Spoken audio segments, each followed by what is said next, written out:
hozir sizlarga hamma emas, ayrim plisiya qo'yadigan jalyuzchilarda qilinadigan xatolarni aytyapman. Zo'r ishlaydigan ustalar ham bor, jalyuzchilar ham bor, ularga tegishli emas.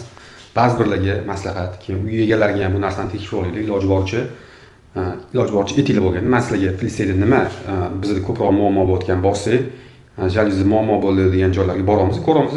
O'sha aniq sizlarga ko'rsatib boraman nima bo'layotganini. Plisiyada shunisiga e'tiborli bo'lish kerakki, qarasanglar bir xilgina mana shu ipini shunday tashlab ketadi, mana bu ipni.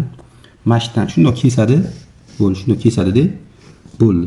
Bu men mexanizm bir xilsa yaxshi chiqadi, bir xil yaxshi chiqmaydi. Bunday qattiqroq udar bo'lganda, ochib olganda bir xilsa chiqib ketadi, plisiya buzildi, nima bo'ldi deb yurishadi. Buni taqab kesib qo'ygandan keyin iloji bo'lmaydi buni to'g'rilashi. Buning uchun mana bunaqa qilib tugun qilib qo'yish kerak, mana ko'rsanglar bo'ladi. Tugun qilish kerak mana bunaqa qilib. Mana akkuratli tugun qilib, mana stop bo'lib qoladi ekan. Ko'rdinglar? Tugun qilib qo'yish kerak.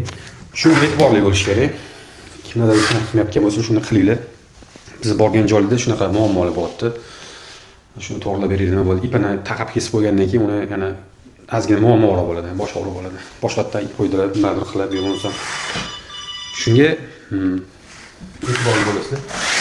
Jalyuzlarimiz bitgan qo'yganmiz. Tuguncha qilib qo'ysa chiqib ketmaydi. Shunga e'tiborli bo'linglar.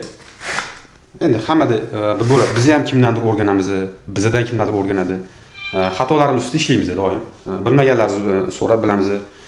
Bilganlarimizga amal qilishga harakat qilamiz. Mana ko'ringlar. Mana bunaqa ipni mana bu kesib qoldirishadi. Buni kesib qo'ysa tamom. Keyin bu uje boshqatdan ipni uzaytirish kerak, ish ko'payib ketadi.